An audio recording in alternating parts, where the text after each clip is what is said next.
Pemirsa, kita lanjutkan diskusi kita. Sekarang Pak Refliar. Ya, saya kira banyak hal yang ingin saya sharing dan tadi juga sudah banyak ya. Pertama statement saya begini, ini rookie datang, rookie diserang. Mestinya rookie datang, rookie ditentang. Nah, itu lebih enak kan. Rookie datang, rookie ditentang, rookie ditantang. Nah, itu lebih enak ya. Saya kira lebih bagus begitu ya. Karena ditantang juga dia untuk ini ya. Nah, yang pertama ini begini, Bang Garni, ini kan soal trust ya, saya lihat ya. Jadi kalau kita bicara tentang di sini kan kita tahu lah tone-nya ya. Di sana juga kita tahu tone-nya ya dengan segala hormat. Tone-nya di sini ya, ini mix up di sini ya. Penyeimbang ya. Penyeimbang itu Bang Ruhut ya. Tetapi yang kita tidak boleh lupa terlepas dari hal-hal yang formal ya, yang saya kira bisa kita argumentasikan ada lebih baik PK, tidak PK dan lain sebagainya. Tapi kan ini ada soal yang belum selesai adalah soal trust, soal kepercayaan. Nah, kalau soal trust ini adalah soal yang tidak bisa dipaksakan. Paling tidak kalau kita bicara misalnya mengikuti media sosial, pembicaraan di publik, media massa dan lain sebagainya, soal trust ini adalah soal yang kemudian sangat mengemuka. Kenapa kemudian publik berkeberatan misalnya, pegawai-pegawai KPK berkeberatan untuk kemudian diserahkan kepada Kejaksaan Agung, ya? Ini juga soal trust. Kenapa kemudian orang kemudian ribut ketika Ruki masuk dan Indrianto Seno Aji juga soal trust, ya? Apalagi kemudian ditambahi, kemudian kalau diserahkan kepada Kejaksaan Agung, akan diserahkan kembali kepada Bareskrim, kan begitu. Nah, padahal di situ kita akan bicara ya, masa jeruk makan jeruk, kan soal trust. Itu soal yang pertama. Karena itu saya kira sebelum kita menyelesaikan persoalan kepercayaan ini, memang sulit untuk menyelesaikannya, begitu ya. Yang kedua adalah soal Ruki lagi adalah soal conflict of interest ya, soal benturan kepentingan. Kalau kita lihat misalnya pernyataan-pernyataan Ruki ya, memang tidak ada nuansanya bahwa dia itu hanya sementara. For the time being itu tidak ada. Jadi mereka misalnya ada di sebuah majalah dikatakan Ruki is back, ya kan? Jadi dia berpikir seolah-olah dia akan menjabat lama. Nah ini saya kira memang mungkin di dalam diri Pak Ruki, nanti Pak Ruki akan menjawab sendiri. Jangan-jangan dia berpikir bahwa dia datang untuk menyelamatkan KPK dalam versi dia. Kan selalu dalam pernyataan ini jilid 2, jilid 3 bermasalah, hanya jilid 1 yang tidak bermasalah, kan kira-kira begitu. Sehingga bukan mental PLT yang dibawa Pak Ruki, tetapi mental orang yang kemudian ingin berkuasa lama. Nah ini yang kemudian kita juga harus catat begitu ya. Karena secara tidak sadar dia berpikir bahwa saya pimpinan KPK, ya kan? Padahal dia PLT. Yang ketiga adalah mengenai the equal treatment, ya, perlakuan yang sama sebenarnya. Ini kan kita bicara tentang keadilan, ya, mungkin keadilan versi saya atau keadilan versi banyak orang saya kira ya. Kalau kita melihat kasus BG di satu sisi, BW dan AS di sisi lain, ya, terlihat betul tidak ada equal treatment. Ketika misalnya BG dinyatakan sebagai tersangka, ya, sebenarnya kan ada peluang untuk menonaktifkannya. Ada sebuah PP ya yang bisa mengatakan dapat dinonaktifkan. Memang tidak wajib, tapi dapat dinonaktifkan. Tetapi di sini, ya, dengan kasus kartu keluarga dan kemudian kasus rekayasa, coba baca Profesor Edi Hiaritz kemarin, saya kira bagus sekali di sebuah koran. Bahwa BW mestinya tidak bisa dijadikan tersangka kalau dia pakai logika nalar pidana yang disampaikan Prof. Edi Hiaritz misalnya. Maka kemudian kita lihat di sini bertahan, bahkan mau dipromosikan, bahkan diapresiasi ya. Tetapi di sini kemudian dengan kasus yang tidak terlalu berat harus berhenti. Dan kemudian digantikan barangkali sampai Desember pun mungkin tidak akan balik. Jadi saya kira ada unequal treatment di sana. Maka kemudian ada perasaan keadilan publik di sana. Kemudian yang keempat, saya mau bicara juga soal inpres tadi ya, biar digaris bawahi juga. Begini, inpres itu memang tidak boleh mengatur KPK, Bang Karni. Inpres itu kan instruksi presiden dan itu kan within the executive power mestinya. Jadi inpres itu hanya bisa mengatur lembaga-lembaga yang ada di bawah eksekutif. baik itu kementerian maupun lembaga yang ada. Kalau Inpres itu mengatur misalnya KPK, State Auxiliary Agency, mengatur mengenai lembaga-lembaga hukum independen atau lembaga-lembaga negara independen, maka saya kira Presiden sudah mengintervensi kerja lembaga tersebut. Jadi sebenarnya Inpres memang tidak bisa ke sana, tetapi tentu saja kemudian lembaga-lembaga yang ada di bawah Presiden ini tetap bisa bekerja sama dengan KPK, dengan lembaga perlindungan saksi dan korban dan lain sebagainya. Tetapi bahasanya adalah Presiden memerintahkan Polri dan mungkin kejaksaan untuk kemudian menjalin kerjasama dan lain sebagainya. Jadi logikanya begitu. Yang berikutnya adalah menurut saya kita sedang menunggu putusan Mahkamah Konstitusi, Bang Karni. Jadi ada pihak yang pernah mengajukan pra peradilan Chevron, ya, saya lupa namanya, dan kemudian yang baru Mukhtar Pakpahan mengenai apakah pra peradilan itu bisa kemudian melakukan proses mengadili terhadap status tersangka. Nah, kalau kemudian MK nanti memutuskan boleh dan tidak boleh karena dia kemudian masuk pada level kepastian hukum, ya, karena kepastian hukum itu adalah bagian dari hak azazi yang diatur dalam konstitusi pasal 28 di ayat 1, maka permasalahan ini akan selesai. Akan ada kepastian hukum walaupun bukan dari jalur Mahkamah Agung tetapi dari jalur Mahkamah Konstitusi. Tetapi saya juga menyarankan barangkali pihak-pihak lain mengajukan juga judicial review terhadap Undang-Undang Polri dan Undang-Undang KPK. Dan juga Undang-Undang tentang penyelenggara negara. Apa itu penyelenggara negara, apa itu penegak hukum dan lain sebagainya, sehingga ada kepastian hukum juga Bang Karni di masa depan, apakah polisi itu bisa disidang, bisa diproses KPK atau tidak. Maaf, diproses KPK atau tidak. Lalu berikutnya adalah dua terakhir, saya ingin sharing, dua yang terakhir adalah KPK sebagai breakthrough, sebagai terobosan hukum. Nah ini yang barangkali kita tidak garis bawahi, lupa tidak, tapi tidak garis bawahi. Kenapa saya bilang tidak garis bawahi? Kan kehadiran KPK ini memang karena dianggap kepolisian dan kejaksaan itu tidak efektif dalam melakukan pemberantasan korupsi, kan begitu. Maka kemudian hadir KPK. Kalau kemudian kehadiran KPK ini kemudian mau dianggap biasa-biasa saja, maka dia kehilangan rohnya sebagai extraordinary body. Dia akan kehilangan rohnya sebagai lembaga yang bisa menerobos kebuntuan-kebuntuan dalam penegakan hukum anti korupsi. Nah tetapi yang kita saksikan sekarang ini dengan cawe-cawe kemudian ke polisi, lalu kemudian ke kejaksaan dan lain sebagainya, lalu kemudian kerjasama equal dan lain sebagainya, ingin menjadikan lembaga ini lembaga yang biasa. Kalau dia menjadi lembaga biasa, maka kemudian KPK is not necessary lagi. Dia tidak lagi menjadi lembaga yang penting dan kemudian menjadi terobosan hukum ke depan. Dan terakhir soal masa depan KPK. Nah, jadi begini, Bang Karni, kita tahu bahwa KPK sekarang akan berakhir itu pada bulan Desember. Pimpinan KPK. Saya sengaja memancing biar Pak Abdullah ini ngeles. Jadi pimpinan KPK ini akan berakhir pada bulan Desember, ya. Tanggal berapa, Pak? 19 Desember ya, 19 Desember akan berakhir. Dan saya kira kuncinya adalah nanti pembentukan sebuah tim sel atau panitia seleksi yang betul-betul independen dan betul-betul bisa menghadirkan calon pimpinan KPK yang betul-betul kita harapkan. Yang kredibel, yang bersihnya minta ampun, mungkin setengah malaikat, setengah dewa, ya, tidak ada takutnya, dan kemudian berani melakukan terobosan-terobosan dalam penegakan hukum anti korupsi. Nah tetapi kalau misalnya kemudian kekuasaan ingin melemahkan, ingin menghadirkan KPK yang tidak kuat, ya, yang takut-takut, ya, yang belum apa-apa membawa bahasa koordinasi kerjasama dan lain sebagainya, tapi tidak muncul sebagai tadi extraordinary body, maka ya carilah pansel yang kira-kira juga begitu, agak melemah-lemahkan KPK dan lain sebagainya. Satu kunci di pansel. Kunci berikutnya adalah kalau panselnya bagus, bagaimana menghadirkan 8 calon pimpinan KPK yang betul-betul membuat pusing anggota DPR. Nah ini ada Pak Aziz ya. Kenapa? Karena saya mengingatkan saja, dulu yang dipilih itu memang bukan yang terkuat, ya kan?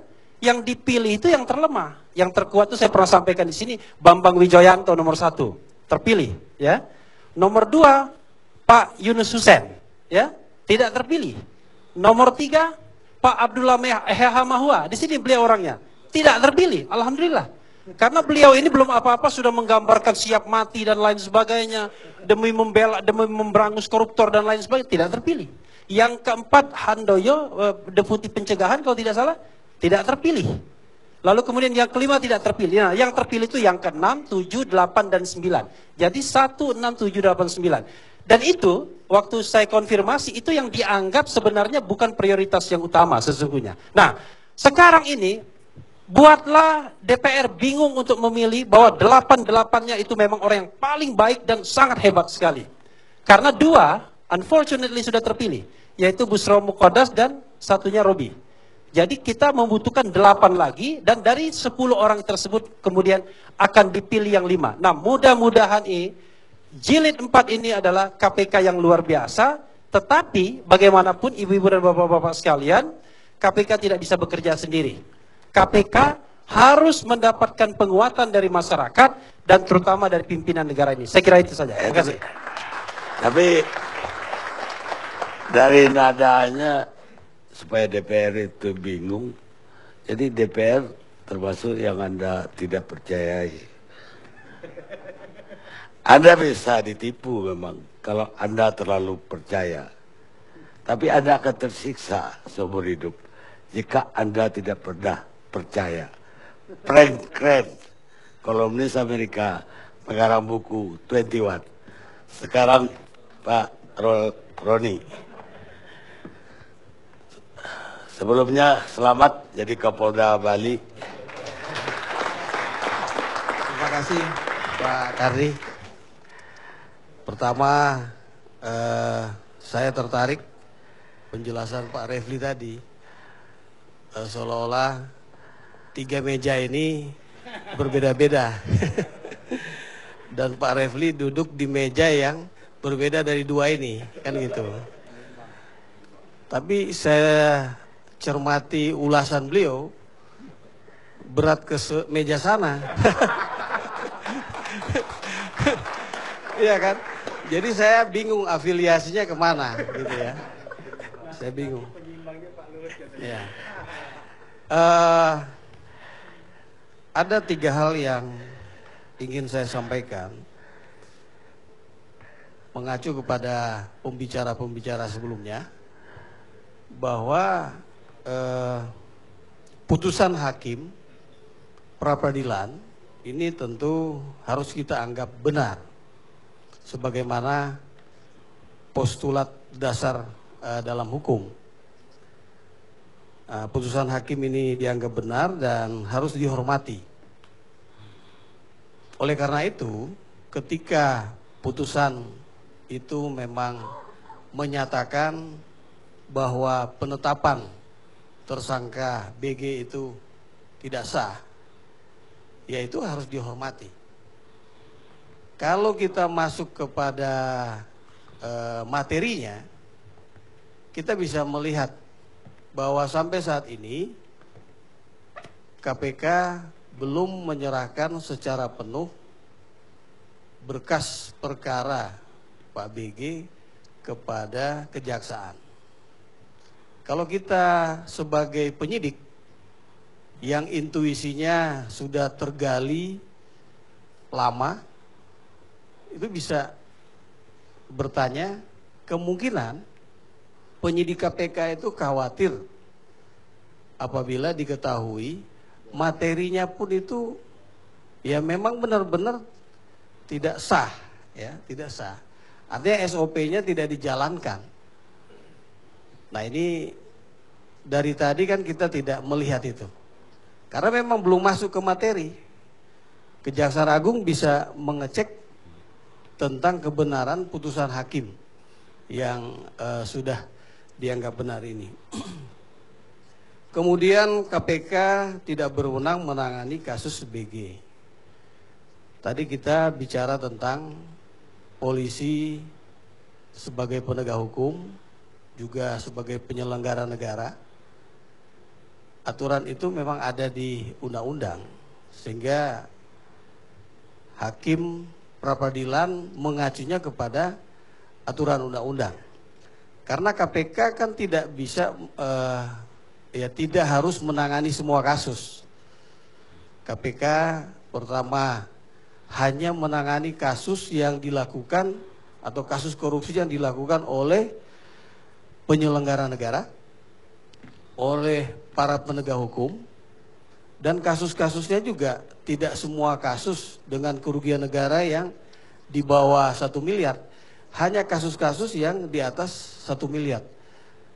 Sehingga kasus-kasus yang lain itu bisa ditangani oleh kejaksaan dan kepolisian.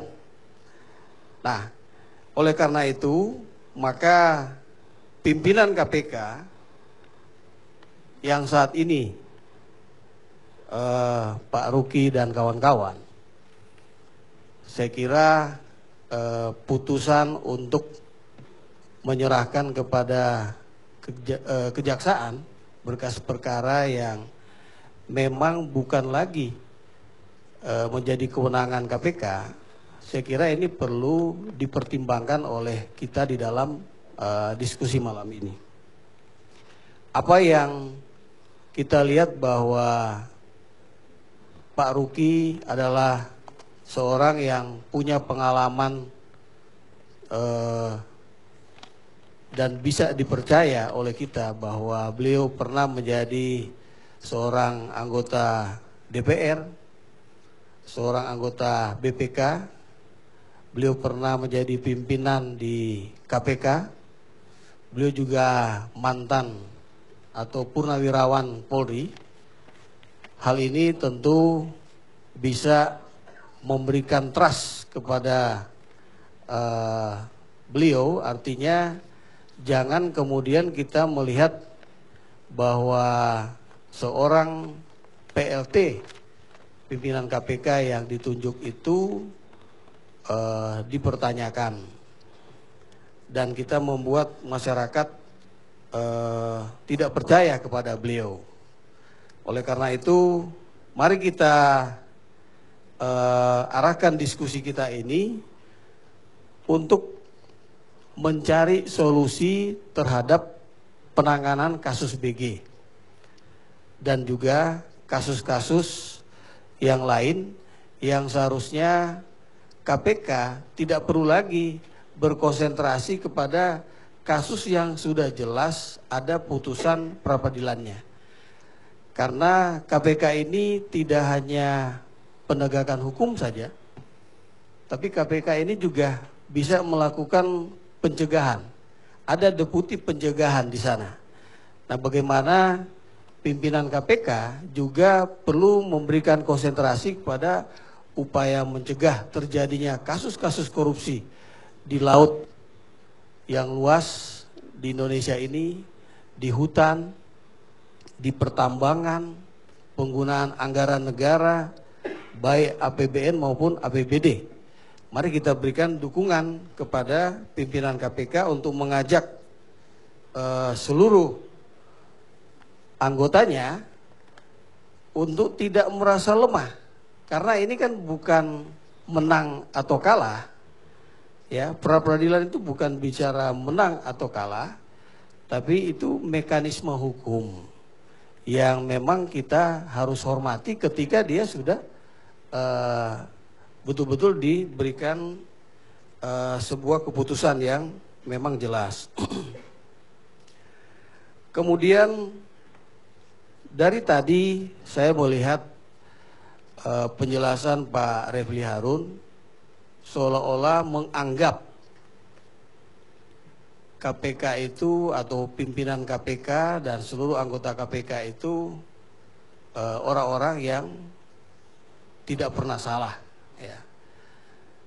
Ternyata bisa dibuktikan melalui sebuah pra-peradilan bahwa penetapan tersangka Komjen BG itu keliru.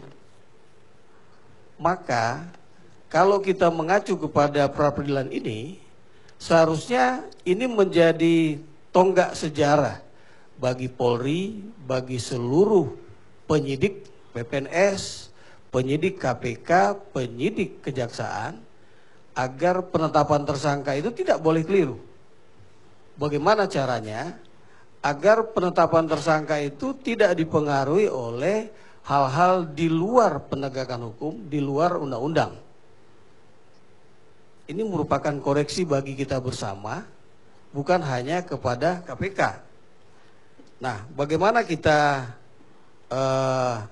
mengoreksinya, yaitu menjadikan putusan pra-peradilan ini sebagai dasar untuk introspeksi kembali. Karena diskusi kita ini, kita ingat ada diskusi yang terdahulu, seorang mantan penyidik KPK yang berani dia menyatakan bahwa di dalam penetapan tersangka oleh pimpinan KPK terhadap salah satu terpidana itu tidak melalui suatu prosedur, tapi sudah ada putusan pengadilannya ya. Nah, artinya ini merupakan bagian yang harus kita perbaiki bersama, dan kita jangan lagi menggunakan kata-kata kriminalisasi secara bias ketika proses penegakan hukum yang dilakukan oleh penyidik Polri, khususnya penyidik Barreskrim Polri, penyidik Polda Sulawesi Selatan dan Barat, ketika memang pimpinan KPK atau pimpinan KPK yang diberhentikan sementara itu juga ada perbuatan pidana yang perlu diproses melalui proses penyidikan. Kita berikan pembelajaran kepada masyarakat bahwa penegakan hukum itu berbeda dengan kriminalisasi. Saya kira nanti dosen saya Pak Muzakir bisa memberikan penjelasan tentang kriminalisasi ini.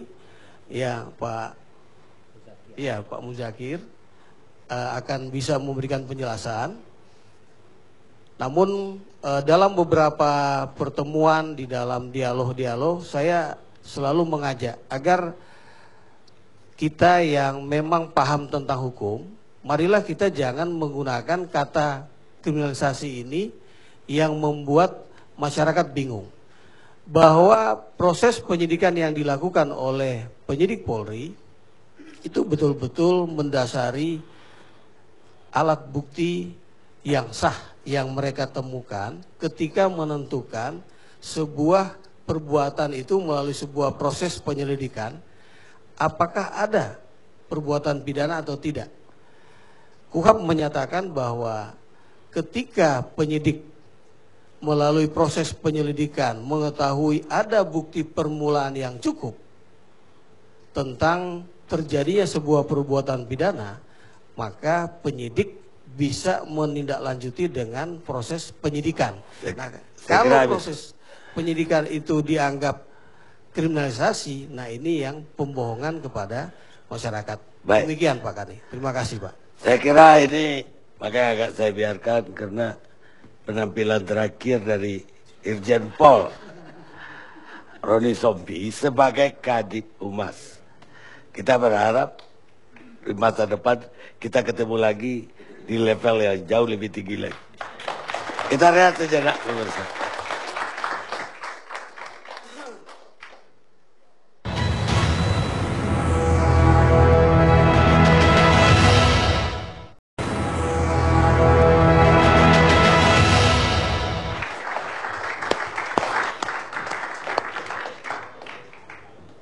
Pemirsa, kita lanjutkan diskusi kita.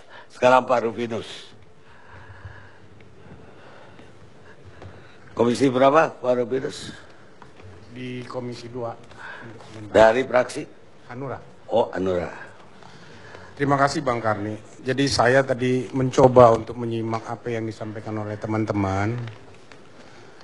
Ada seperti tadi yang disampaikan oleh, saya setuju dengan Pak Refli Harun adalah trust.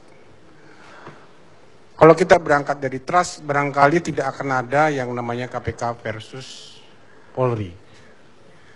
Cuman tadi seakan-akan terputus karena bagaimana kita membuat satu kepercayaan terhadap penegak hukum, semua lembaga hukum, kalau kita tidak percaya. Saya pernah menangani sebagai lawyer waktu itu, menangani seorang polisi yang didakwa atau yang disidik oleh polisi dan tuntas.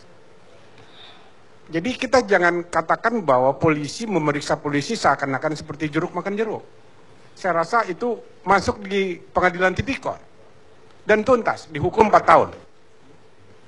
Jadi adalah bukan suatu hal yang tabu kalau kita memang percaya kepada lembaga kepolisian sebagai penegak hukum, itu juga harus kita hargai. Nah, kemudian persoalan berikutnya adalah, saya ada kekhawatiran yang mendalam, mengapa KPK ini ngotot betul untuk tidak menyerahkan ini kepada lembaga lain. Harusnya berterima kasih. Karena kalau KPK memang sebagai penegak hukum bisa menghargai putusan pra-peradilan yang sudah ditetapkan oleh hakim, dan itu sifatnya final dan binding, maka harusnya KPK berterima kasih. Mengapa? Saya khawatir ada satu hal yang membuat KPK menjadi ragu di dalam memberikan ini kepada kejaksaan atau kepolisian, karena memang bodong barang ini. Ada kekhawatiran saya di situ. Sehingga kalau ini diserahkan ternyata terbuka nanti, maka saya menganggap Taufikur Rahman Ruki adalah menjadi sosok yang sedemikian elegan. Jadi saya yakin apapun keputusan yang dilakukan oleh Taufikur Rahman Ruki adalah bersifat kolegial kolektif, tadi udah dijelaskan. Jadi kita harus hargai ini. Nah kemudian tadi kalau Pak Refli Harun melihat seakan-akan secara kelembagaan impres itu tidak bisa menembus, saya ingat dulu ada pidato Presiden SBY menjadi dasar hukum pelimpahan sebuah kasus dari Polri ke KPK dalam kasus simulator. Dan Pak Refli Harun tidak ribut nih pada saat itu. Tidak ada yang komplain. Pidato Presiden, karena saya baca suratnya, saya sebagai lawyernya waktu itu, saya katakan kepada waktu itu Pak Direktur, ini apa yang di dasarnya nih? Apakah ada di dalam surat dasarnya itu ada KUHP, ada impres, ada pidato Presiden? Sampai Pak Direktur mengatakan, kami ini dilematis. Saya katakan kalau pidato Presiden ini menjadi dasar hukum, kan ada namanya peraturan Kapolri yang mengatakan kalau atasan itu salah, wajib ditolak. Nah jadi pada saat itu dari Kabar Eskrim mengatakan kami ini dilematis. Jadi ini Pak Refli Harun mungkin tidak sampai ke sana, atau memang sengaja tidak disampai-sampaikan, saya nggak tahu. Karena tidak dikomplain pada saat itu. Jadi ada pidato Presiden, Pak. Jangankan impres, pidato Presiden cukup mengintervensi. Nah ini, jadi kemudian yang menarik juga untuk kita bahas dalam pemberantasan korupsi ini, saya rasa Pak Abdullah harus mengetahui bahwa Presiden bukan hanya menyampaikan pesan agar KPK itu diperkuat. Bukan hanya KPK, kepada polisi pun harus diperkuat. Kejaksaan pun harus diperkuat. PPATK pun harus diperkuat. Bahkan kepada lapas pun harus diperkuat. Ini pesan Presiden, jadi jangan setengah-setengah. Itu mungkin yang bisa saya sampaikan. Kemudian, kalau saya melihat kriminalisasi barangkali itu sangat berlebihan. Tadi Pak Saur menyampaikan bagaimana seakan-akan ada kriminalisasi. Ditarik-tarik lagi kepada Victor Simanjuntak. Ini saya rasa tidak ada hubungan yang signifikan di dalam topik pembahasan malam ini. Tapi walaupun demikian kita hargai karena konsep berpikir teman-teman melalui ideologi pergerakan memang harus demikian. Kadang-kadang mereka ini kan nabrak hukum nggak apa-apa sepanjang ideologi itu dicapai oleh mereka. Itu sangat manusiawi. Namun kalau kita ingin menerapkan hukum, hargailah hukum. Jangan menabrak hukum dengan ideologi. Jadi ada satu kasus seperti BG. Kan KPK ini masih banyak kasus. Kenapa sih diobok-obok BG terus? Ini jadi tanda tanya ini. Banyak kasus, puluhan ribu kasus yang belum disidik oleh KPK. Kenapa ini BG ini menjadi penting banget ini? Ini tanda tanya besar. Karena kita lihat ya, saya pernah mengatakan di TV One juga, ada 5 lembaga di negeri yang besar ini menyatakan bahwa BG ini clean. Selesai. Polri, Kompolnas, kemudian lembaga kepresidenan, kemudian namanya lembaga DPR, kemudian pengadilan. Saya pikir kalau sudah ada 5 lembaga yang sedemikian berkuasa di negeri ini, masih juga diintervensi. Saya jadi bingung mau kemana kita bawa penegakan hukum ini. Dengan mencari-cari. Jadi saya sependapat, kalau seandainya, saya tidak mau berpihak kepada siapapun, tapi kalau seandainya proses kriminalisasi itu, ini terminologi kriminalisasi ini, jujur secara akademis perlu kita pertanyakan, maksudnya apa gitu loh. Ada yang melapor, kemudian disidik. Ada kesan dari teman-teman dari pergerakan mengatakan bahwa ini adalah sesuatu hal yang dicari-cari. Kalaupun seandainya demikian dicari-cari, biarkan aja proses itu berjalan. Saya pernah ketemu dengan Pak Denny Indrayana di Lombok dulu, kita ada seminar, apa dia katakan? Dalam proses penegakan hukum itu, kalau memang kamu dilakukan untuk melakukan disidik, ikutin aja. Ikutin aja. Beliau yang ngomong itu dalam sebuah seminar. Nah sekarang kenapa dia masuk ke sana kemari? Nah pesan terakhir dari teman-teman tadi mengatakan begini, Pak Denny ini dan teman-teman ini kan selalu mengatakan kalau ada koruptor, kalau ada seseorang yang diduga melakukan tindak pidana korupsi, maka pembelanya pun menjadi koruptor. Saya khawatir nanti Denny Indrayana ini siapa yang bela, saya nggak tahu. Nggak tahu. Dari pergerakan ini apa dia yang bela nanti jadi koruptor ini. Ini jadi tolong kita melihat dengan jernih, sustainable, cara berpikir kita agar hal-hal proses penegakan hukum ini menjadi lebih berwacana dengan konsep apa yang ada di dalam hukum itu sendiri. Jadi kita jangan lari dari konsep-konsep yang lain. Itu barangkali. Terima kasih Pak Karni. Baik. Sekarang Sedikit nggak? Boleh nggak sedikit aja? ini dulu. Iya. Jadi begini Pak Rufinus, dengan segala hormat ya, begini. Ini saya pakai konsep tata negaranya begitu ya. Jadi ada lembaga State Auxiliary Agency seperti KPK, tapi ada lembaga yang langsung berada di bawah eksekutif. Nah Polri itu menurut Undang-Undang Kepolisian di bawah Presiden. Jadi Presiden sebenarnya bisa melakukan intervensi tapi tidak langsung. Jadi bukan intervensi penegakan hukumnya. Jadi makanya kalau misalnya Presiden mau ada pesan kepada polisi, mau begini-begini dan lain sebagainya, dia sampaikan kepada Kapolri. Karena Kapolri itu bawahan dia. Nah Kapolri lalu kemudian nanti ke Bareskrim pada penyidik dan lain sebagainya. Tetapi tidak boleh dia langsung intervensi pada KPK atau lembaga State Auxiliary Agency lainnya begitu. Saya kira itu saja klarifikasi. Terima kasih. Baik. Saya kira ada juga terbatas jawab Haji Samsudin. Jadi dengar dulu Ajis, supaya sekalian Anda jawab. Iya nanti Anda juga langsung lagi kalau Ajis ngomong. Menyebut nama saya tadi. Iya ini jangan-jangan nyebut Anda juga. Jadi dua-dua aja. Saya baru kali ini lihat Pak Karni tegas.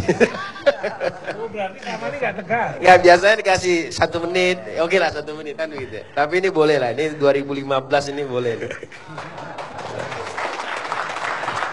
Dan saya harapkan juga implikasi ini juga ke teman-teman baik itu di dalam struktur pemerintahan ataupun auxiliary state, outside of the states itu juga harus dilakukan begitu Pak Karni.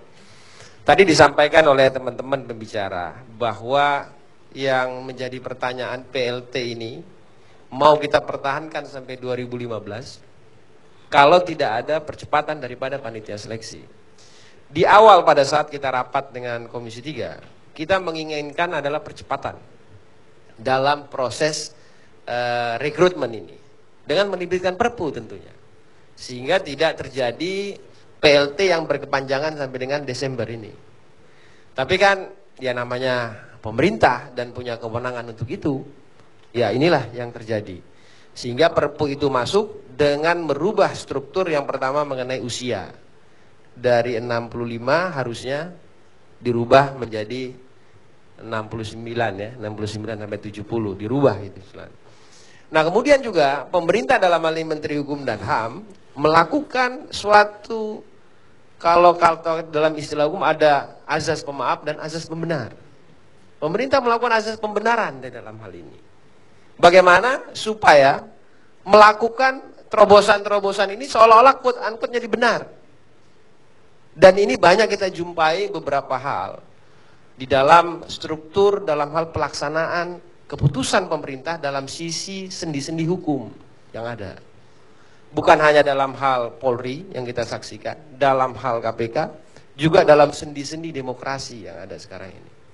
Kita bisa lihat dinamika yang berkembang sekarang, baik dari sisi demokrasi, terjadi beberapa hal, itu P3, kemudian sekarang terjadi di Golkar, kemudian saya tidak tahu nanti partai mana dan sisi-sisi hukum mana lagi yang akan terjadi. Karena apa? Kalau suatu kebijakan itu tidak beralaskan kepada azas hukum normatif dalam sudut pandang legal justice-nya, lebih mengedepankan kepada social justice-nya dalam mengambil kebijakan dan keputusan, memang kita bisa pastikan namanya pro dan kontra akan timbul. Sehingga tidak ada sustainable dalam penegakan hukum secara law enforcement-nya tadi. Nah, di dalam hal ini, bahwa pada saat Presiden mengirim nama Saudara Budi Gunawan kepada Presiden tanggal 9 Januari, secara legal justice terpenuhi. Hukum normatifnya terpenuhi. Bahwa tiba-tiba Komisi Pemberantasan Korupsi menyatakan sebagai tersangka, secara legal justice tidak berpengaruh. Orang juga mengkomplain kepada Komisi 3. Kenapa Komisi 3 kok meneruskan? Kami balik bertanya, kenapa Presiden tidak menarik surat itu? Kalau secara legal justice, sudut pandang hukum, Presiden bisa tarik itu. Tidak melakukan pembiaran. Tapi kan Presiden tidak menarik surat itu, Pak Abdullah. Justru mendeliver itu kepada parlemen, untuk parlemen melakukan. Sementara parlemen punya tenggang waktu 20 hari dalam melakukan itu. Kalau dalam 20 hari parlemen dalam hal ini Komisi 3 tidak memberikan persetujuan atau mengabaikan waktu 20 hari, maka Presiden secara otomatis dapat melantik itu. Secara otomatis, secara legalnya. Tapi Presiden lebih mengutamakan social justice-nya. Karena ada dukungan, kemudian yang berkembang di lain, dua jari akan menarik dukungan. Kemudian beberapa tokoh akan menarik dukungan. Sehingga berputar, timbullah nama yang namanya Badudin Haiti. Kan begitu. Secara hukum, secara normatif, DPR telah melaksanakan proses ini secara paripurna. Baik melalui proses paripurna, melalui badan musyawarah, sesuai ketentuan Undang-Undang 17 tahun 2014. Terpenuhi semuanya. Begitu juga Komisi Hukum. Azas legal justice-nya, hukum normatifnya kita penuhi. Tidak ada yang kita, sepengetahuan saya dapat mempertanggungjawabkan, tidak ada legal justice yang kita langgar dalam hal itu. Tapi kan berubah. Ada lagi tiba-tiba usulan baru. Dalam hal usulan baru ini, secara resmi DPR belum membahas ini. Tanggal 23 Maret nanti, DPR akan membahas surat Presiden yang kemudian disusulkan ini dalam paripurna, masuk ke dalam badan musyawarah, nanti disepakati baru masuk ke Komisi Hukum. Komisi Hukum akan melihat apakah pertimbangan surat Presiden yang kedua ini memenuhi unsur secara legal justice-nya dulu. Legal justice-nya harus kita lihat. Kami tidak melihat secara social justice-nya. Karena Komisi Hukum berpegang kepada azas hukum kita. Begitu juga keputusan Menteri Hukum dan HAM. Dengan membuatkan perpu, tentu melalui Seknek, melalui Presiden, dia mengirim kepada DPR. Pada masa sidang berikutnya kita harus melakukan persidangan. Sehingga Komisi 3, saya bersama Pak Ruhut, nanti Pak Rufinus, dan fraksi-fraksi, 10 fraksi, akan memenuhi agenda yang cukup padat. Yang pertama, masalah Kapolri. Yang kedua, masalah Perpu Komisi Pemberantasan Korupsi. Yang ketiga, masalah Hakim Agung yang sedang lagi proses di Komisi Yudisial. Dalam akan masuk kepada kami. Dan yang keempat, juga berkenaan dengan proses-proses dinamika politik yang berkembang. Sebagai contoh, keputusan Menteri Hukum dan HAM dalam beberapa sektor yang kita lihat. Sebagai contoh, saya mengambil contoh dalam hal keputusan Partai Golkar.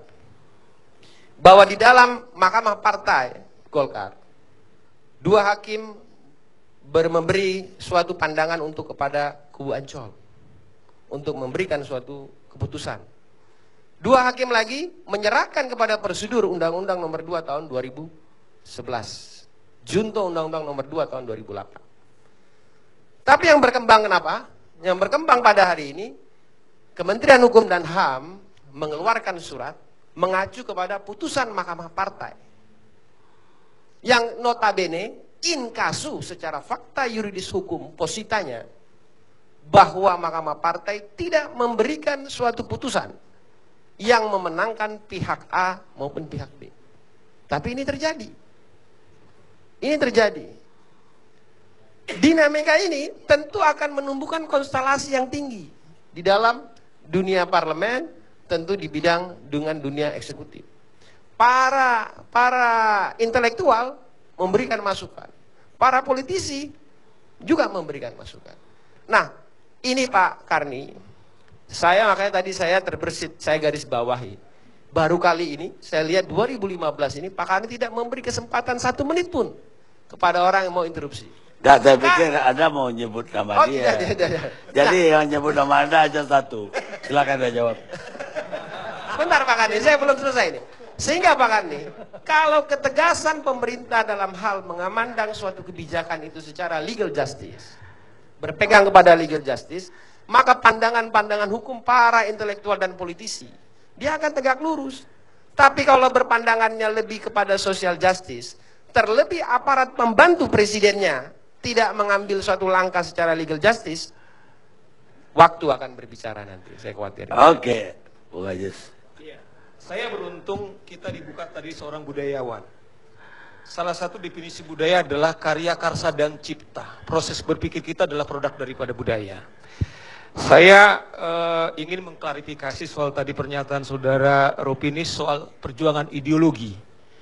Bang Karni, saya takut nanti ada sesuatu yang imajinatif, tapi juga yang ilusi juga berbahaya. Saya diundang di sini adalah sebagai pengacaranya Bang Wijayanto. Saya nggak diundang di sini sebagai seorang ideolog. Mohon Rufinus memastikan ideologi apa. Tapi sebagai advokat Bang Karni, saya memang punya ideologi sampai detik ini. Saya mengambil jarak, tidak pernah mau membela seorang kasus tersangka di KPK. Itu adalah panggilan ideologi saya. Apa maksudnya adalah ideologi seperti itu? Sebab ini berbahaya. Sumpah saya adalah sebagai advokat. Yang kedua Pak Karni soal Victor. Anda nggak pernah mau atau belum pernah ada klien yang minta dibela? Yang saya tahu pernah gubernur, bahkan pernah datang, bahkan beberapa anggota DPR, tapi pilihan sikap saya Pak Karni. Tapi kalau itu saya setuju. Tapi kalau ideologi lain, beliau harus mengklarifikasi. Soal Victor, sebagai seorang lawyer, dia adalah yang menangkap klien saya. Ada 10 nama, saya harus bicara fakta. Victor tidak ada di sini ditunjuk sebagai penyidik. Tidak ada. Inilah, Bang Karni tolong lihat, tidak ada namanya si Victor. Jadi ini bukan bicara soal ilusi. Yang ketiga soal BG. Inilah tadi Pak Karni mengatakan soal penjudulan. Saya bilang, saya tidak mau bicara soal pribadi seseorang, saya bicara materi. Soal penyerahan kasus kepada BG. Tidak ada yang harus berani membantah soal itu. Jangan ada juga kita mengklaim kita yang paling benar. Saya menghargai produk budaya adalah proses berpikir. Tapi jangan juga kita merasa yang paling benar, apalagi sesat. Nah maksud saya tolong saudara Rufinus memberikan penjelasan ideologi apa maksudnya menuduh saya memperjuangkan ideologi. Bahaya nanti tiba-tiba dibilang ideologi komunis dan lain-lain, saya bahaya. Anak polisi loh ini, anak mobrik ini. Saya tidak mau kualitas. Waktu Anda 1 menit Anda minta tadi, kita istirahat sejenak.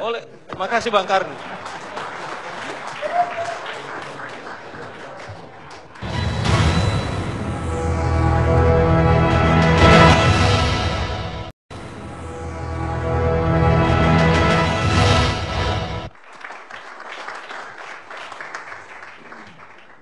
Pemirsa, kita lanjutkan acara kita. Sekarang saya mau ke Pak Taufikur Rahman Ruki dulu.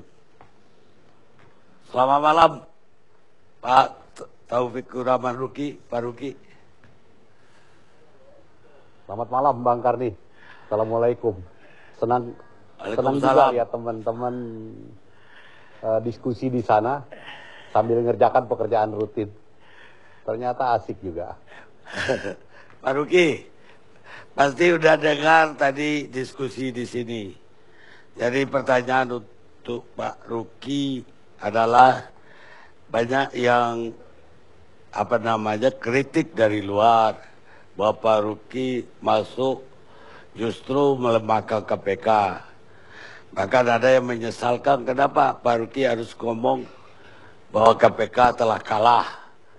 Ketiga yang disesalkan sekali adalah pengembalian atau pelimpahan kasus BG kepada Kejaksaan Agung. Mungkin Pak Ruki bisa jawab.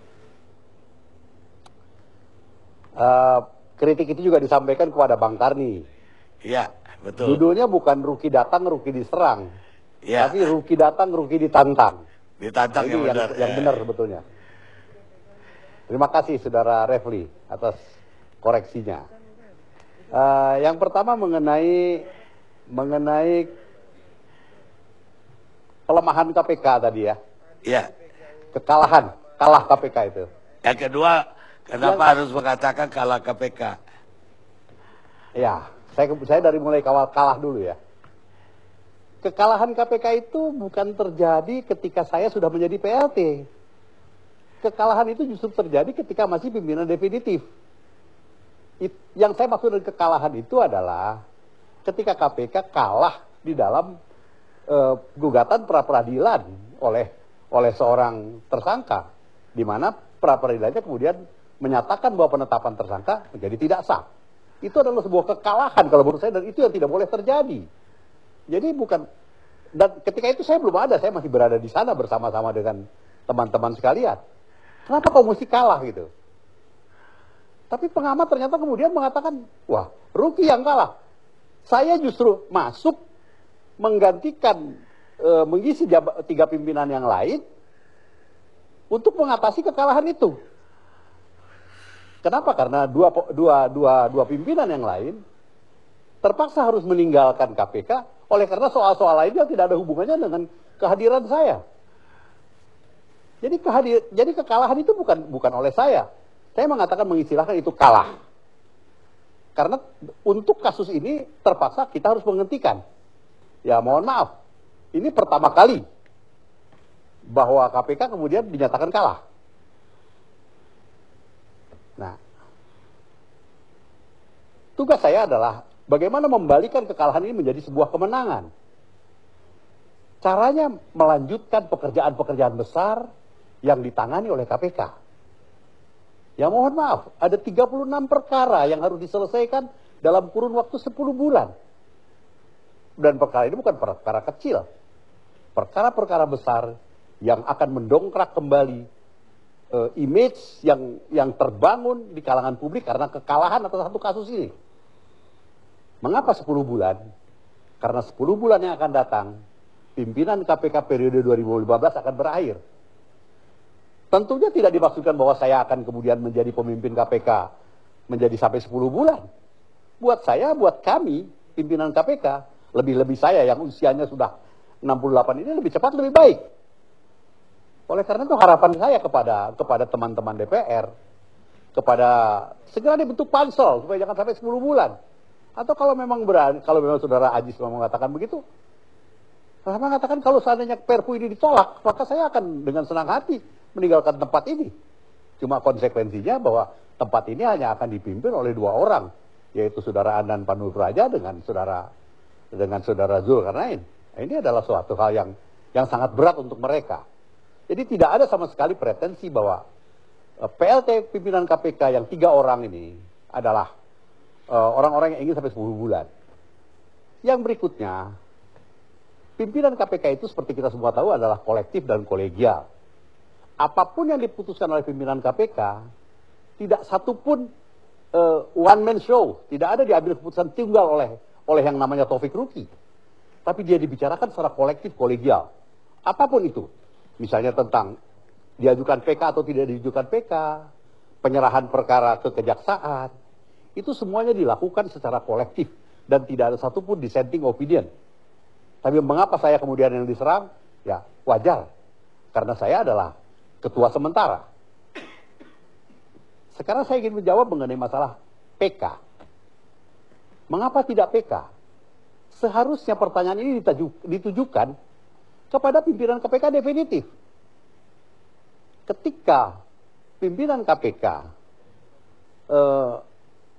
yang definitif menerima kenyataan bahwa putusannya pengadilan dikalahkan, mereka berempat telah berdiskusi secara intens dan mendengarkan penjelasan-penjelasan dari para pakar. Kemudian mereka memutuskan untuk kasasi. Mengapa mereka tidak memutuskan PK? Karena mereka ini adalah para sarjana hukum semuanya, empat-empatnya. Bahkan ada seorang doktor hukum. Setelah mendengarkan para pakar, bahwa ternyata kasasi adalah sebuah langkah yang paling pas untuk mengatasi, untuk melawan, untuk menyatakan ketidaksukaan terhadap putusan pengadilan ini. Jadi mereka tidak memilih PK. Kenyataannya kemudian kasasi ditolak. Lalu kenapa tidak PK? Kenapa pertanyaan ditanyakan kepada saya? Mengapa tidak kepada kami pimpinan PLT KPK sekarang? Mengapa tidak ditanyakan kepada yang lalu? Mengapa tidak PK? Mengapa justru mengambil kasasi? Ini yang saya jelaskan mengenai mengapa PK, mengapa kasasi. Sekarang kami dipaksa untuk PK dengan mengatakan kalau setelah selesai kasasi maka kita PK. Jangan lupa, kami pun adalah para sarjana hukum juga. Bahkan ada seorang profesor yang mengatakan PK itu domainnya pada hukum pidana material. Sedangkan pra-peradilan itu adalah pada hukum pidana formal. Ini yang sulit untuk kita adukan. Di situ dikatakan bahwa yang berhak mengajukan PK adalah terpidana atau ahli warisnya. Siapa yang menjadi terpidana di sini? Itu masih tetap menjadi pergulatan, tetapi apapun yang terjadi, saya juga yakin sebagai seorang penegak hukum bahwa putusan PK ini menimbulkan kekacauan hukum. Oleh karena itu harus ada upaya hukum yang dilakukan. Nah, persoalannya bagaimana dengan penanganan kasus saudara BG yang jelas oleh putusan pra-peradilan dinyatakan bahwa saudara BG bukan subjek hukum dari KPK. Kenapa mesti dilibatkan kejaksaan? Jangan lupa bahwa KPK sendiri adalah alat negara penegak hukum dengan sebuah keyakinan bahwa apapun yang kita lakukan harus based on hukum, harus berdasarkan hukum. Kami punya undang-undang tersendiri. Ada pasal-pasal yang mengatur. Ketika kami menghadapi hal-hal seperti ini, maka kami punya mekanisme yang disebut pasal 44 ayat 4 dan ayat 5. Bahwa kami bisa menyerahkan penanganan kasus ini. Karena persoalannya setelah ini diajukan kasasi dan inkrah, terus mau diapakan? Apa mau disimpan aja di bawah meja? Tidak mungkin. Ada ketidakpastian hukum terhadap saudara BG. Maka kami mengambil keputusan untuk menyerahkan. Sekali lagi saya katakan, kami menyerahkan putusan itu kepada Kejaksaan Agung. Tentunya bukan penyerahan ecek-ecek, bukan penyerahan asal-asalan. Penyerahan yang didahului dengan sebuah expose. Menjelaskan kepada Jaksa Agung, begini loh kasusnya secara detail teknis. Dan ketika Kejaksaan Agung meminta kepada kita untuk menunjukkan berbagai dokumen yang diperlukan untuk mereka menangani kasus ini, kami serahkan itu sepenuhnya kepada Kejaksaan Agung. Tentunya dengan sebuah harapan bahwa penyelesaian perkara ini sesuai dengan hukum. Untuk itu, untuk meyakini itu, kami masih punya mekanisme lain yang disebut dengan koordinasi dan supervisi, di mana kami berhak dan berwenang untuk melakukan semua itu, tanpa harus mencampuri teknisnya. Itulah tentang PK, tentang kasasi, tentang segala macam. Nah, persoalannya sekarang pimpinan KPK ini berpretensi untuk berpikir lama. Menurut pikiran subjektif saya, 10 bulan ini terlalu lama untuk bisa keluar dari kemulut. Syukur-syukur kalau ada keputusan, ada kebijakan-kebijakan hukum dari pemerintah yang mengambil keputusan-keputusan yang bisa mempercepat keberadaan kami. Dengan demikian tidak ada lagi sengkarut mengenai masalah yang berkaitan dengan keberadaan saya terutama di KPK. Yang kedua mengenai Inpres, mengenai instruksi Presiden. Sudah benar apabila dalam Inpres tersebut tidak menyebut-nyebut KPK. Tolong diingat bahwa KPK adalah sebuah lembaga independen, sedangkan Inpres itu dikeluarkan oleh Presiden sebagai kepala pemerintahan. Jelas kami akan menolak jika seandainya ada menyebut tentang hal-hal yang harus dilakukan oleh KPK.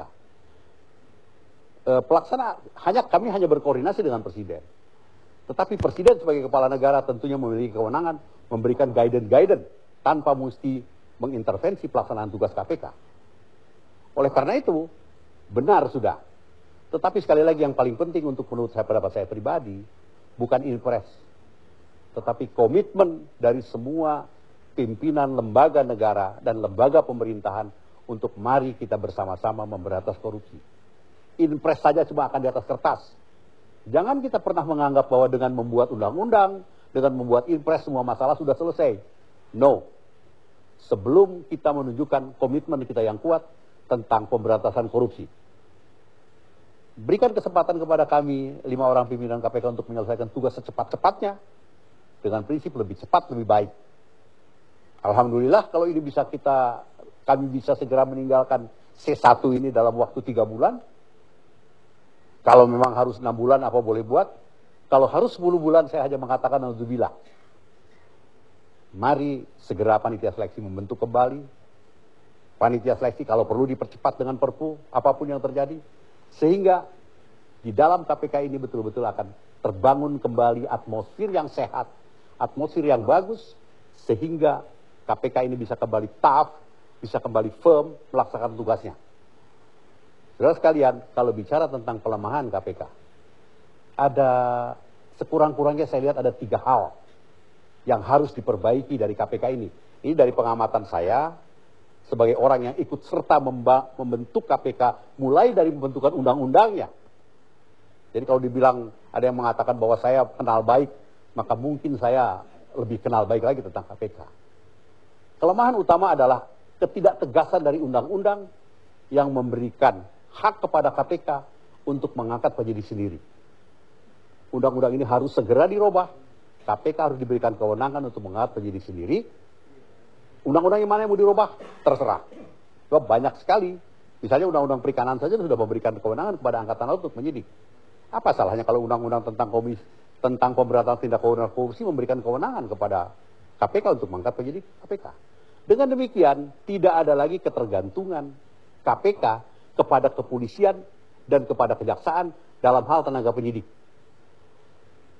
Secara substansi, memang belum ada pasal undang-undangnya, tetapi secara material, dimulai dari pimpinan KPK Jilid 1, kami telah melangkah ke depan mempersiapkan para pegawai KPK untuk pada satu saat ketika kewenangan ini diberikan, telah memiliki kemampuan.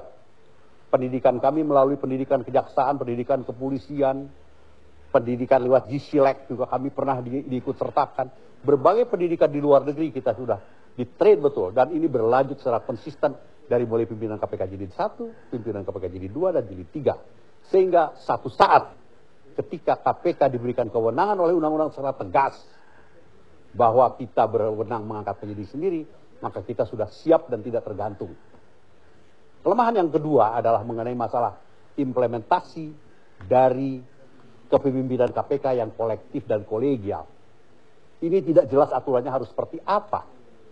Kemudian oleh karena itu persyaratan pimpinan KPK, saya sependapat tadi dengan saudara Refli juga.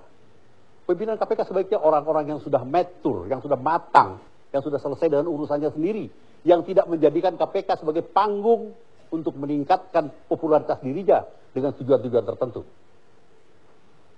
Saya tidak tahu bagaimana cara memilihnya, mungkin tapi yang paling dipentingkan di samping kompetensi, di samping integritas, masalahnya orang ini harus memiliki kematangan, harus memiliki kenegarawanan yang sangat bagus, sehingga KPK ini tidak akan dibawa kemana-mana, baik oleh orang dalam sendiri, maupun dari orang-orang luar yang memang berkeinginan membawa KPK ke arah-arah tertentu dalam agenda mereka. KPK harus tetap berdiri dengan tegak, menjadi sebuah institusi yang memiliki integritas dan tidak akan bisa diintervensi. Saya kira ini tantangan juga untuk saudara saya, saudara Aziz, dan teman-teman lain untuk tetap mengkritisi KPK. KPK ini jelas bagaimana perannya, bagaimana manfaatnya, dan bagaimana keberadaannya selama 12 tahun terakhir. KPK ini yang menjadi motor pemberantasan korupsi. Karena itu, upaya-upaya pelemahan tentang KPK jangan pernah terpikirkan, jangan pernah dilakukan. Soal perkuatan dan komitmen saya kepada KPK, saya kira hak setiap orang untuk mempertanyakan. Tetapi apa yang telah saya lakukan bersama teman-teman yang lain menunjukkan bahwa kita dalam soal-soal ini, kami tetap memiliki komitmen yang kuat. Demikian Pak Karni, respon saya terhadap apa yang dilakukan oleh teman-teman. Terima kasih Saudara Refli. Terima kasih. Terima kasih banyak Pak Ketua. Sampai ketemu di kesempatan lain. Selamat malam. Kita rehat sejenak pemirsa.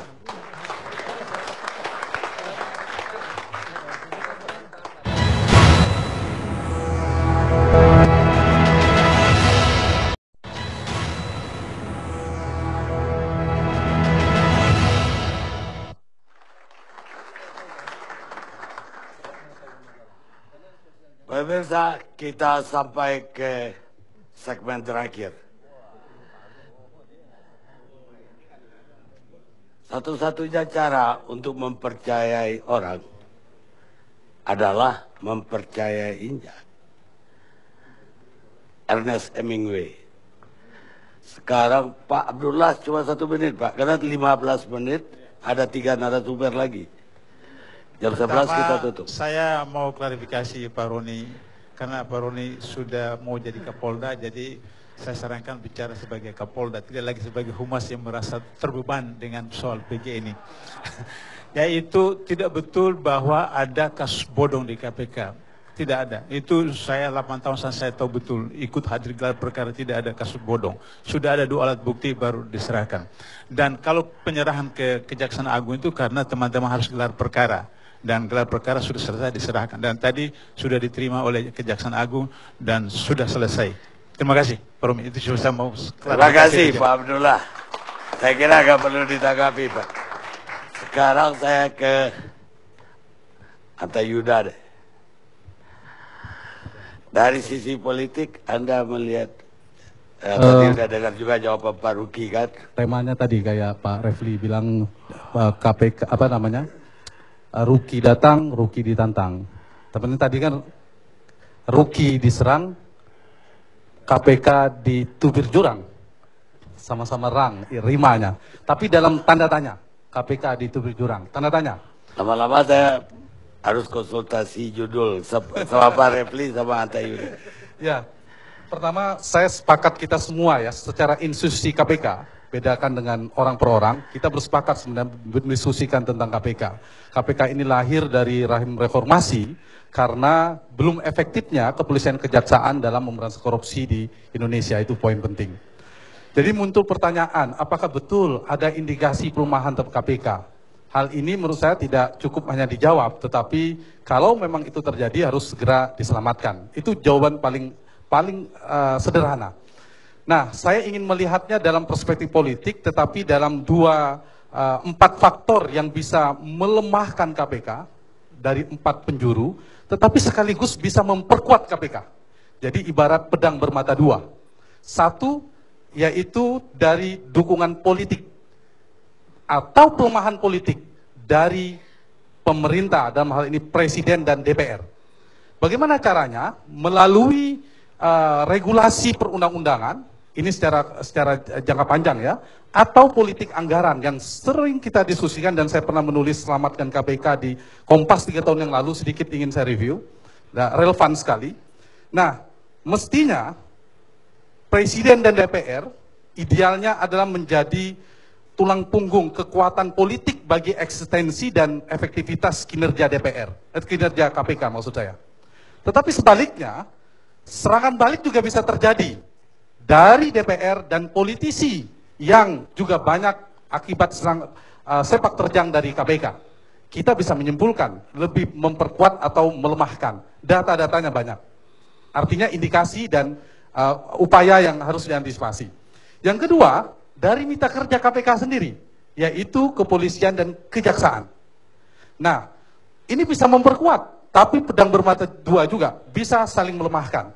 Kita melihat kemungkinan terjadinya persaingan pengaruh, tumpang tindih kewenangan, dan konflik kepentingan itu sering terjadi. Sampai 3 jilid. Kalau jilid yang besar-besarnya saja, babak yang kita masukkan. Kalau babak kecil-kecilnya mungkin babaknya lebih dari 10. Itu kemungkinan. Bisa memperkuat, bisa memperlemah. Tinggal kita menyimpulkan dengan data-data yang banyak. Peristiwa selama KPK berdiri. Yang ketiga, jangan lupa bisa dari internal KPK sendiri. Terutama dari komisioner KPK, termasuk PLT KPK, bisa terjadi memperkuat tetapi juga bisa memperlemah. Karena itu datangnya Pak Ruki bisa memperkuat tapi juga bisa memperlemah. Nah, karena itu menurut saya untuk menjawab KPK ditubir jurang atau tidak, maka kita akan melihat juga nanti sepak terjang dari pimpinan KPK. Integritas, efektivitas kinerja, dan independensi pimpinan KPK itu juga bisa memperlemah. Jadi pelemahan itu bisa dari dalam, tapi juga bisa memperkuat. Yang ketiga, yang terakhir keempat adalah dukungan publik juga seperti pedang bermata dua. Dia bisa menjadi kekuatan bagi KPK karena mendapatkan dukungan yang cukup kuat, citra positifnya, tetapi juga bisa sebaliknya, dukungan ini bisa bermata dua karena KPK lengah dalam, KPK dalam konteks ini adalah pimpinan, dalam konteks untuk menegakkan hukum. Jadi dari 4 hal ini, menurut saya kita akan memberi catatan penting. Mana-mana kelompok-kelompok, apakah presiden, jabatan-jabatan politik semua, DPR, kemudian mitra KPK, kepolisian dan kejaksaan, lalu publik sendiri dengan persepsi dan opini publik, dukungan publik, dan dari internal KPK sendiri. Lebih banyak menguatkan apa melemahkan. Nah, kalau kita melihat memang posisinya, ini menjadi momentum. Tadi sempat di soal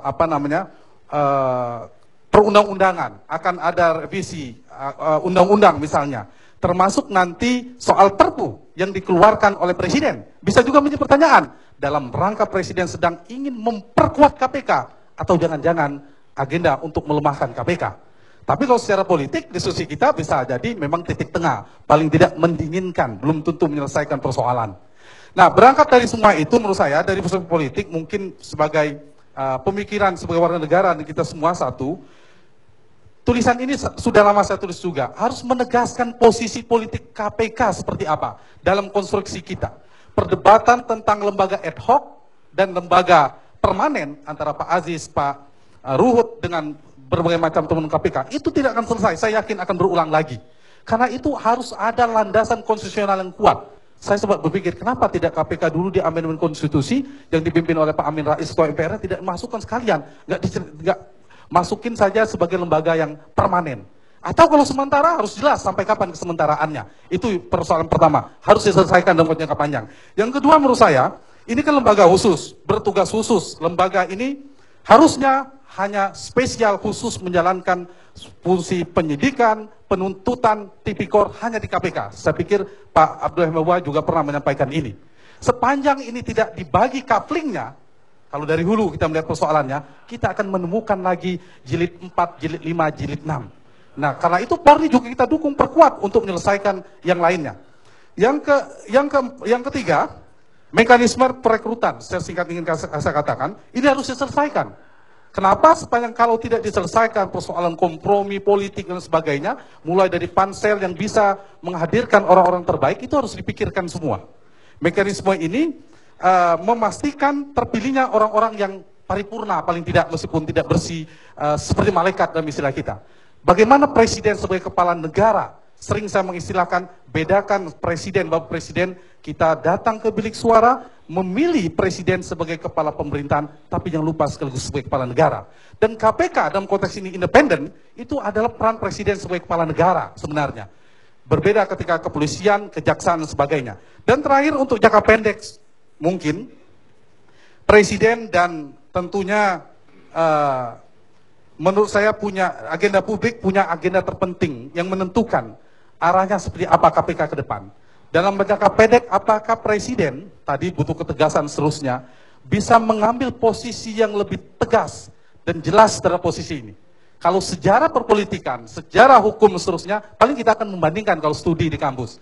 Bagaimana cara Pak SBY menyelesaikan konflik ini sebelumnya, bagaimana Pak Jokowi, Presiden Jokowi menyelesaikan ini, dan saya pikir selain melakukan belusukan politik dan sebagainya, hal seperti ini menjadi tanggung jawab presiden sebagai kepala negara untuk menyelesaikan ini. Tanpa itu semua menurut saya, kita tidak berlebihan untuk mengatakan jika gagal KPK benar-benar terancam dan sedang berada di tubir jurang. Kalau itu yang terjadi, tidak ada pilihan sebenarnya. Harus kita selamatkan institusi garis bawahi KPK. Terima kasih. Baik, terima kasih. Sekarang Profesor Muzakir. Terima kasih Pak Karni.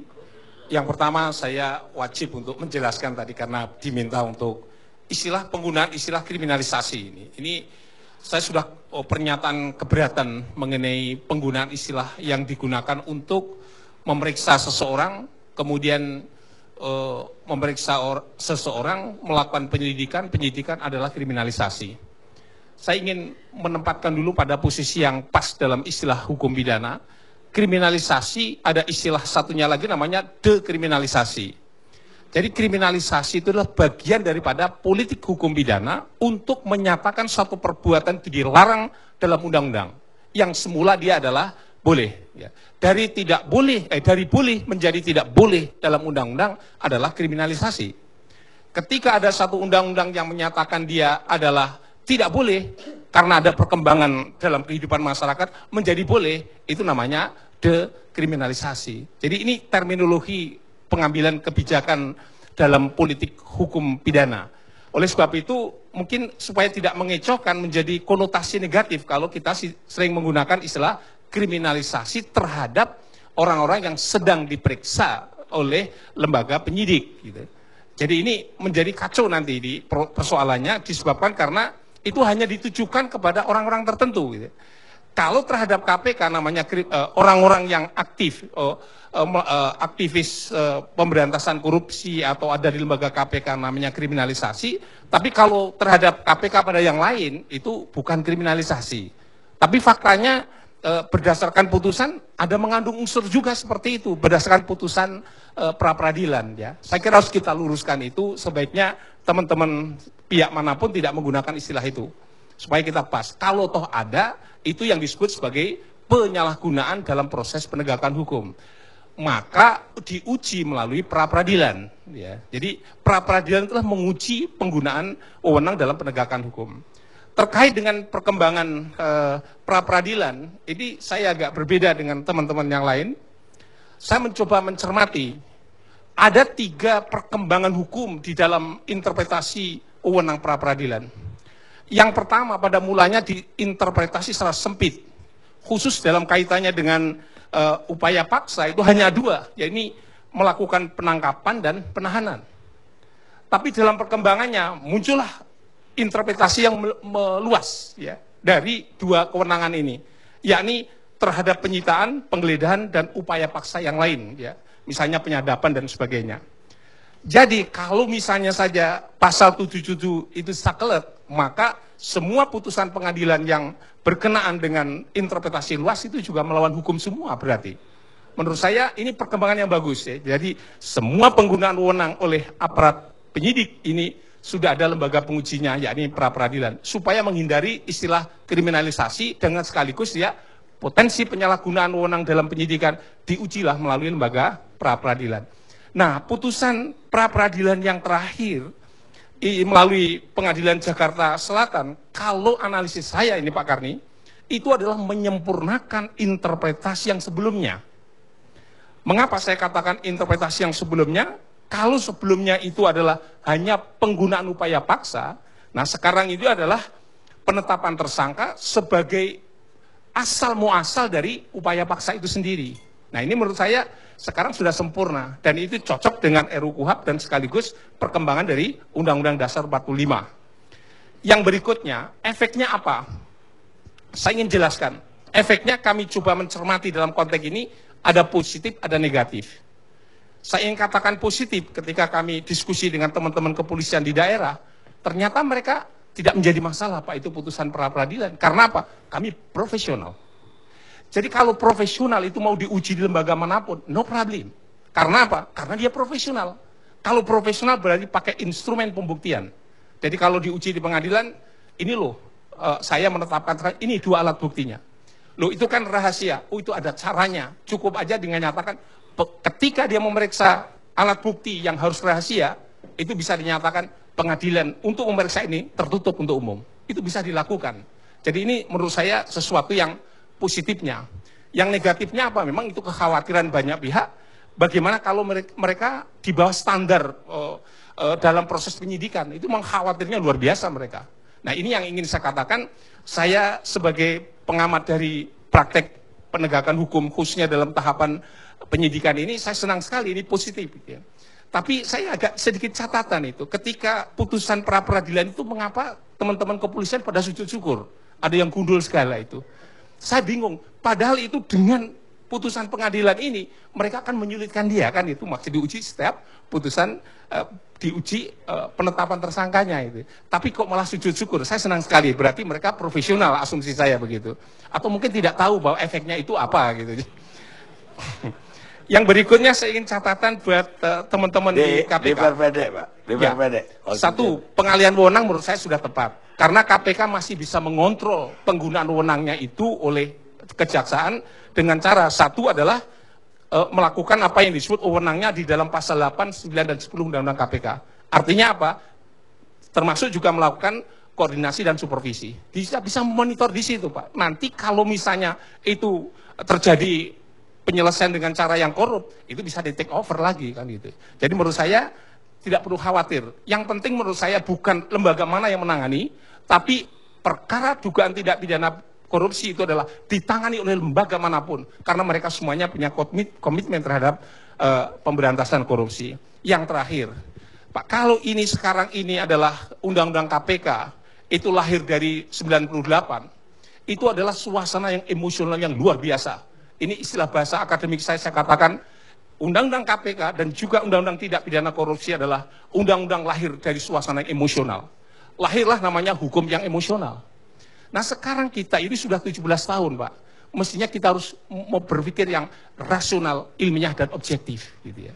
Oleh sebab itu, kita memahami pasal-pasal tidak pidana korupsi dan penggunaan wewenang dalam pemberantasan tidak pidana korupsi, sebaiknya kita adalah pakai hukum yang rasional dan objektif. Maka kita luruskan kewenangan-kewenangan yang meluas dan juga wewenang yang diberikan yang seolah-olah bisa diinterpretasi apapun, seolah-olah menjadi hak, kita batasi sedemikian rupa, ya ini adalah dengan hukum yang rasional gitu ya. Oleh sebab itu, terakhir saya ingin menggarisbawahi, kalau tadi ada impres, saya senang sekali itu mendengarnya. Karena apa? Karena bandul jam itu yang sekarang itu arahnya kepada penindakan, sekarang akan dibalik kepada arah pencegahan. Dan pencegahan itu manfaatnya luar biasa, lebih besar daripada penegakan. Baik, saya kira cukup. Gak lengkap kalau tidak ditutup Profesor Ruhut Sitompul. Terima kasih Bang Karni. Maaf saya telat Bang, saya tadi kunker dari Palangkaraya, dipimpin oleh Pak Desmond. Luar biasa. Jadi delay 1 jam, tapi ya itulah Indonesia. Tapi saya mengajak kita semua positive thinking. Berangkat dari Presiden kita Pak Jokowi. Saya lihat langkah yang diambil Bapak Presiden Jokowi itu sudah benar. Karena kita tidak mau KPK, saya bicara KPK, menjadi vakum. Sedangkan kita tahu KPK ini sangat dibutuhkan rakyat. Save KPK. Tinggal komisionernya. Tadi kan berkembang seolah-olah komisioner ini karena kesalahan kami Komisi 3. Sekali lagi kami mohon maaf. Bukan. Karena itu saya juga udah beri masukan kepada Pak Jokowi, tolong nanti panselnya. Kan ratusan, mungkin ribuan yang mau jadi komisioner. Kami ini seperti yang dikatakan oleh para pakar. Ya, kami kali 2 Bang. Ya, kemarin diperlukan 4 jadi 8. Ya, Pak Abdullah ini aku ikut milih nih, aku kaget juga karena inilah banyaknya partai. Ya. Banyaknya partai, 55 kami, 9 partai. Milihnya paket. Salah satu yang terpilih ini aku nggak masukkan dalam paket, Pak Abdullah, karena aku idola dengan guru aku ini. Ya. Ini kendalanya. Ini Bang. Tapi saya mohon kita semua, ya, janganlah, maaf aja, baik Saur, adikku, semua yang di kubu sebelah, jangan ada hate, kebencian kepada yang namanya Budi Gunawan. Jujur saya katakan itu. Kalian jangan main-main. Saya sangat tersanjung di Palangkaraya melihat semua polisi, bahkan dari semua daerah, bisa lihat SMS saya. Bang, abang menaikkan marwah kami. Kami Kantipmas, kurang apa kami bekerja, sanak keluarga kami tinggalkan untuk Kantipmas, untuk masalah terorisme, masalah narkoba, dan lain-lain. Tapi kok ada apa? Maaf aja, mereka sampaikan, udahlah jangan demo-demo, ya. Kebayang kalau kami yang demo katanya. Bayangin. Tapi kami merah putih. Kami tidak akan demo. Itu pesan mereka. Jadi maksud saya kawan-kawan, saya tadi ada dari PDIP mengirim lagu ini. Tolong, aku nggak tahu nih, ini kebetulan lagunya Iwan Fals. Suara aku nggak fals kan. Hanya aku ambil kata-katanya kaitan dengan yang dikatakan Pak Rufinus. Memang kalau nggak bersalah, apa salahnya sih dipanggil? Dia pinjam kata-kata lagu Iwan Fals, judulnya Sumbang. Maling teriak maling, sembunyi di balik dinding, pengecut lari terkencing-kencing. Maksudnya, kalau kita tidak salah, ya apa salahnya datang saja? Datang. Undang-undang dasar hukumnya jelas, itu tugas polisi, patuh. Kita tidak mau juga nanti, kan marah kemarin di Borgol. Nanti BW nggak datang lagi, di Borgol lagi, bos. Kita mau bilang apa? Jadi equality before the law. Sama kita semua di depan hukum. Selama ini menunjuk-nunjuk hidung orang. Giliran hidungnya ditunjuk, keringat dingin dia. Jadi mohonlah. Saya ini pembela KPK. Tapi ingat, kita save KPK, save juga polisi.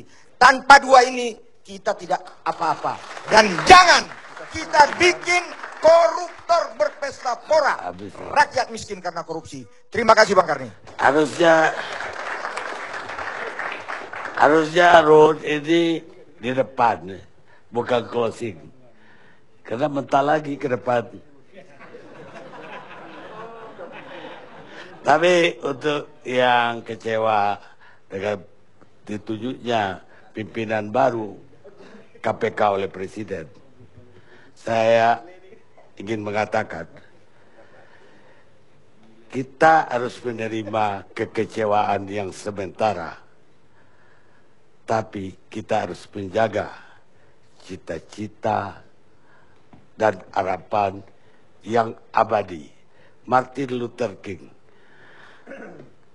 Untuk yang kecewa boleh saja, tapi peliharalah semangat untuk menjaga KPK dalam bentuk apapun juga. Kita ketemu ILC yang akan datang. Setannya mana? Dikerilkan. Setannya mana? Polri dikerilkan. Setannya mana? KPK dilemahkan. Setannya mana? Duduk manis bareng iblis.